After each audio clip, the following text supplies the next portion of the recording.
Now it's 13,374. It's going up every few hours. It goes up by a few thousand. Tell us how you came up with that 100,000 figure. Well, the good news, Wolf, is that the Voter Project came up with that estimate. I'm relying upon them. But these are folks who have looked at this very carefully, and I think conservatively. There's just a lot more to be counted before you get to certification. And that's the way it transpires in every election. But as you can tell, you had Rich Fitzgerald, the county executive, Allegheny County, knows that process well. There's still a bulk of votes there. There's still some votes in the southeast corner of the state. So there's still some work to do. But Joe Biden, I think, is going to he's not just going to be the winner, but he'll win. He's going to win the state by more than President Trump did when President Trump was certified, 44,292. This margin will be much higher than that. We just got a statement from President Trump, and I want to just read a sentence or two from it and get your reaction, Senator Casey. This is a statement, official statement from the White House, from the president. From the beginning, we have said that all legal ballots must be counted and all illegal ballots should not be counted, yet we've met resistance for this basic principle by Democrats at every turn. You're shaking your head, but give me your reaction. That's a very blunt accusation by the President of the United States. Well, it's bizarre, it's disturbing, and it's a lie. He knows that. And every time he does this, he not only undermines our system of voting and our democracy, he undermines our national security. He should act like a president and comply with the Constitution or accept the will of the people by virtue of our Constitution. I've said it before, I'll say it again. He's either going to stand alongside the Constitution, allow this process to unfold, or he's going to continue to do what he has been doing, and ultimately, the will of the people by virtue of the Constitution will just roll over him.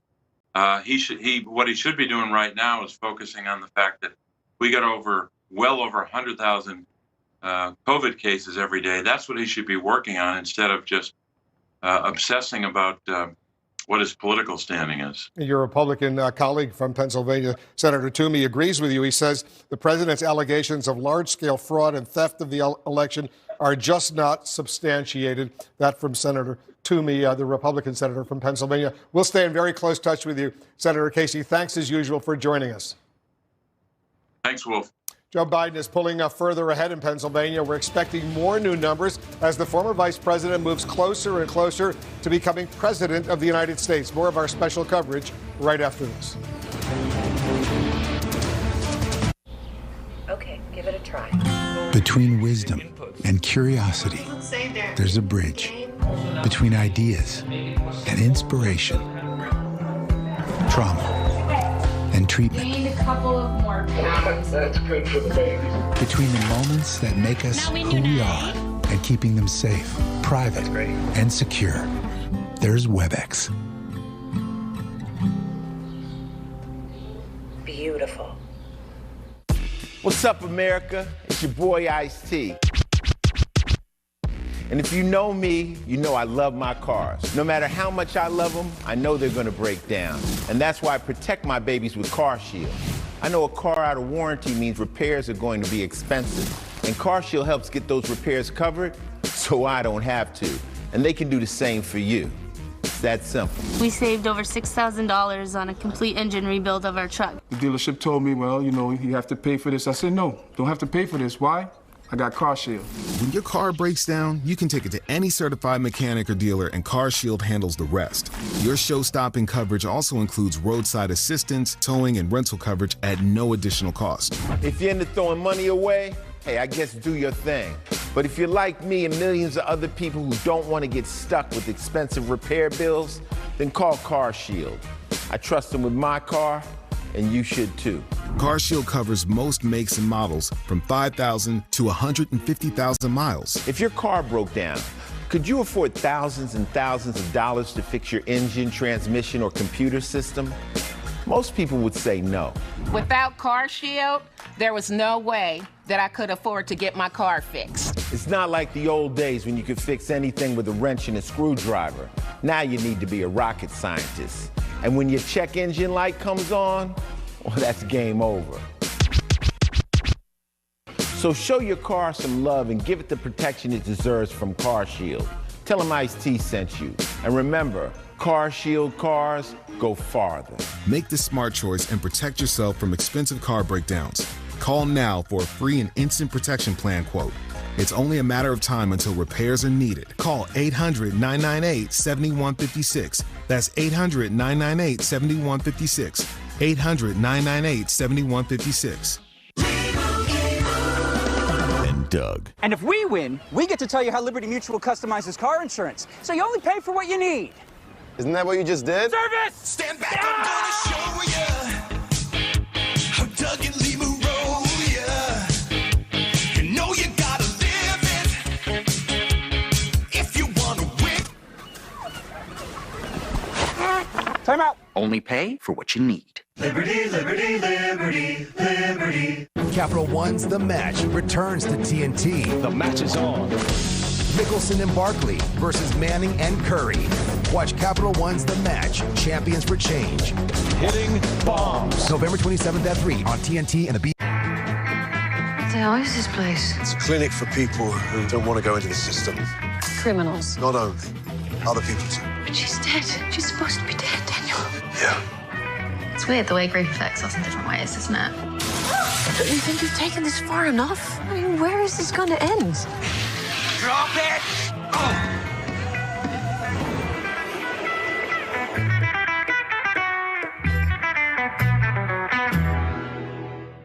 At last, a fried chicken sandwich with a perfect honey butter brioche bun.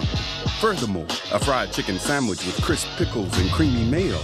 Once and for all, a fried chicken sandwich hand-breaded and handcrafted with over 6 decades of experience. Finally, a fried chicken sandwich made by fried chicken lovers for fried chicken lovers. Meet Church's new chicken sandwich. Everything you love about Church's between 2 buns. And it's finally here. Thanks for waiting. Church's, bringing that down-home flavor. This is CNN. More people get their news from CNN than any other news source.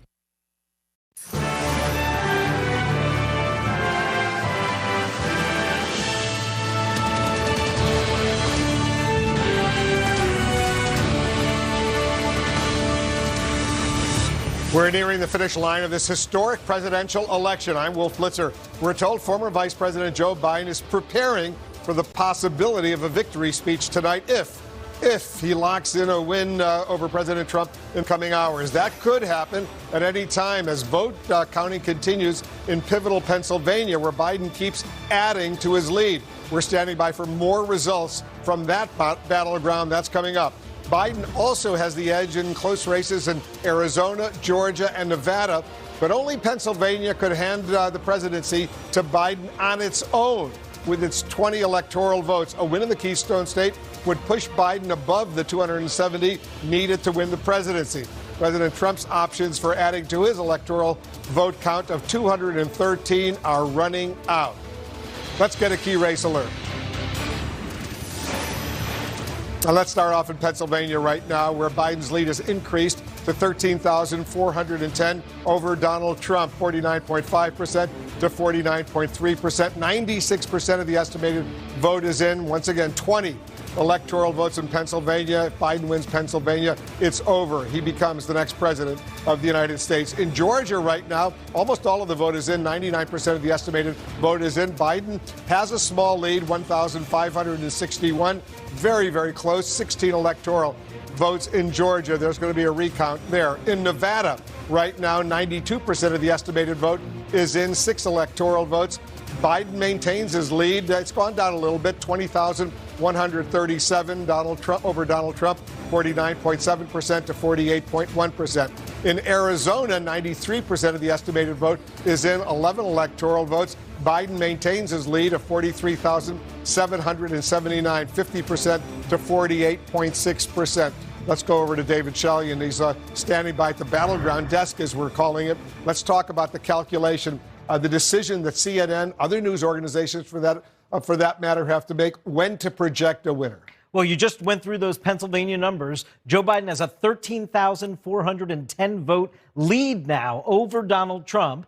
He's been building that lead since he overtook Donald Trump in the vote count in Pennsylvania. And now what our decision desk is doing the calculation to get to a level of confidence that we understand the exact universe of the outstanding ballots that exist. Because in order to make a projection, our team wants to be at a very high level of confidence that the number 2 candidate in the race, right now Donald Trump in Pennsylvania, does not have a mathematic possibility of overtaking the number 1 candidate in the race, right now Joe Biden in Pennsylvania. And until we can get to that highest level of confidence, that is when we would be able to make a projection. Getting to that level of confidence, Wolf, requires understanding exactly how many ballots are out and where they are. And as you've been seeing with John King throughout the day, as we get vote totals, we see the trajectory and the trend that Joe Biden is winning these vote-by-mail ballots overwhelmingly. There are still in pockets of Democratic territory. So all of that should allow us to prepare for the fact that Biden's going to pad his lead in Pennsylvania. But again, we need to get a full understanding of what is outstanding so that we can get to that high level of confidence that Donald Trump would not be able to overtake Joe Biden in the vote count. That is when we will make a projection, Wolf. Very interesting indeed. All right, Decision Desk, they're thinking a lot about this, obviously, for good reason, John. It's not an easy decision for CNN to make a projection like that. Not an easy decision. If it was the first state we were projecting, it's not an easy decision because you have to be cautious and take it seriously no matter what. But it's especially not an easy decision to make, and you want to have extra caution and due diligence because if we call Pennsylvania, those 20 electoral votes would make Joe Biden the president-elect of the United States. So you want to triple check and be cautious. As David said, the trajectory is inevitable. So unless something surprising happens, we will get there at some point. But why rush it? This is the presidency of the United States at stake. Just saying things that are frankly reckless and irresponsible about fraud this, fraud that. There's no evidence of that. But let's just let the magic work. And the magic is counting votes. That is the magic of democracy. 13,220 vote lead for Joe Biden now in the Commonwealth of Pennsylvania. Remember, at one point early on, the president led by more than 600,000 votes. But that is because the unique nature of this COVID campaign. Than both the Pennsylvania this election than 4 years ago when Pennsylvania was critical to his first election. But the Democrats have turned out more so far. And if we keep counting these votes, well, here's the math David Chalian was talking about. 13,220 votes ahead. There are about 124,000 mail-in ballots still to be counted statewide. We know 30,000 or so are in Allegheny County. That's where Pittsburgh, Philadelphia, in the city of Philadelphia, Joe Biden is getting 80%. In the mail-in ballots, his number is even higher than 80%. It's overwhelming. We know there are a small amount left. You go to Montgomery County, you go to Chester County, you go to Delaware County. These are the suburbs around Philadelphia. They're populous. They're Democratic. It's where the Democrats do the building blocks of a statewide win in a very competitive state. And so as this happens, County, right? So this is a long process to get through the 124,000 left. Delaware County, you have these votes came in here. Says the president got 289 in a small batch of votes that came in here, 289 to 99 for the former vice president. So this is the first time in a long time we have seen some votes come in where the president comes out ahead of the former vice president. So that cuts, you see, it's less than 200, it's 190 votes, but it's 190 votes. You get a shift in the lead. That's what we're going to do. We're going to count them. Now, that's good news for the president. It's that much good news, but the overall trajectory is there. If you look at, I'll just point out the lead that Biden has over Trump in Pennsylvania went down a little bit from 13,374 to 13,220, what it is right now. Right, and so that's as you get those small counts of votes, and that's why you want to count. So you just get, why the rush to call it when you just see it's a very small number of votes, and that was a very modest shrink in the lead. Overall, we have seen, if you take hours of vote counts, the trajectory has been in Biden's favor. Shame, and what's the harm in being patient? I will say this, though. We know from the last 24 hours that Joe Biden is getting more than 70% of the mail-in votes. In many of these counties, he's getting closer to 80%. And in Philadelphia, as I said, he's getting 85, 87, 88%. Add nearly 50,000 votes to that lead net, right? You give the president his votes, you give Joe Biden his. So that's why Democrats are quite optimistic. They just want to get through the count. And some of this takes time because it's mail ballots. Out here, they've had some legal challenges, and they were told they couldn't count them until 5 o'clock tonight, for example. They will count those votes. So, again, the trajectory is clear. If you go back in time, let me make sure I have Pennsylvania up here. Bring up Pennsylvania. If you go back in time, you can understand the anxiety among Republicans. You look, Wednesday, as Election Day turned, it was 548,000 votes. Then it was 589 Wednesday morning. And then you start going through the day. Wednesday, 3 p.m. in the East, 435. Then the big drop by Wednesday, 11 o'clock, as they started again, moving from the Election Day count to the mail-in ballot count. That's what happened there. And then by Thursday, this is yesterday morning at 9 o'clock, yesterday afternoon, we're down to 108,000. And then you just see the inevitable trajectory here as they count the mail-in ballots, especially in the populous Democratic counties. This is midnight as we turn from first Tuesday is Election Day, then Wednesday, then Thursday. This is as we turn the page to Friday. Then you see it down here. Joe Biden moves into the lead, and now you come into real time. It's through these mail-in ballots. And President Trump alleges that there's something wrong with that. That's not possible, that the vote could turn like that. Right. But he doesn't allege that it's exactly the opposite of what happened in Ohio to his benefit. Right. And again, so in Pennsylvania, state law, there's mail-in ballots, millions of them. You cannot touch them until Election Day. You cannot touch them. You cannot verify signatures. You cannot even take them out of the envelope, put them in a nice, neat stack so that you feed them in the machine. Can't do it. It's against the law. So they sat there and they waited and they counted in this state. They counted the Election Day, the ballots, the people who showed up on Tuesday. They counted those votes first, and the president did a great job. That's why he pulled out to a big lead. But you make an important point as we're in these contentious few days, next several hours today, see what happens with the Biden lead, and then you go on. Remember Ohio. Early on in this night, they did it the other way around. Ohio has permission to canvass, they call it, those ballots first. Your envelope comes in, they open it up. Yeah, the mail-in ballots come in, they open it up, they check the signatures. If anyone's going to challenge it, they do it then. And once they're ready, they put them in a stack. So on Election Day, into the machine, and they count them. So those ballots came out first, and Joe Biden jumped out to a huge lead. And then they started counting the Election Day vote. You see all that red, and the president came back, and he won. He's not complaining about this. It's the same process. It's just done in a different order. They're counting legally cast votes. In Ohio, they counted the mail-in ballots first. The president wins in the end. In Pennsylvania, they counted the day of vote first. The president pulled out to a big lead. Joe Biden is ahead now.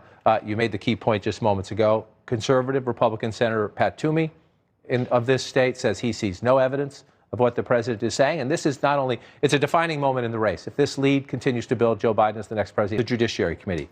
An attorney, I believe he's still active in the military reserves, said that I think you will see real evidence of fraud in the hours ahead. I think you will see. He's the chairman of a committee. It's not the way it works. If you have it, show it. Otherwise, button it. It's just not healthy for democracy, especially somebody who is the chairman of the Judiciary Committee, chairman of the committee that overlooks the laws. You can't walk into a courthouse and say, I think somebody stole something from me. You have to prove it. You have to prove it. It's an important point. Yeah, it's not in big numbers, but increasing numbers of Republicans beginning to question what the president of the United States is saying right now. Mitt Romney, for example, issued a very strong statement. Yes, and you saw Mitch McConnell in his home state of Kentucky today. Senator McConnell won re-election. Congratulations to him. He didn't want to touch this subject. He just said, I hope they keep counting the votes. Every legally cast ballot should be counted. That's the right position. He would not go and say, I wish the president would turn it down. That is the challenge for Republicans in the days ahead, especially if it becomes clear to us if this lead holds up and the president of the United States is going to lose president in a transition at a challenging time for an evenly divided country. Their words matter, especially the words of those in leadership. So props to Senator Toomey for speaking up, saying that's my state. I represent this state. I don't see it. So prove it. That's the right position. The president has every right to mount a challenge if he sees a problem somewhere. But again, Wolf, I was just looking at some notes before we came back on the air. Republicans saying they're preparing a possible legal challenge in Michigan. In Michigan, it's nearly 150,000 votes. Tell me your legal challenge in the state of Michigan. You're not trying to come into a position and say, oh my goodness, we found 10 or 15 votes in Detroit. It's 150,000 votes, nearly 147,000 votes. So what you're hearing is designed to generate outrage from the president's supporters, to generate things. They're coming in. They're trickling in as they count these ballots.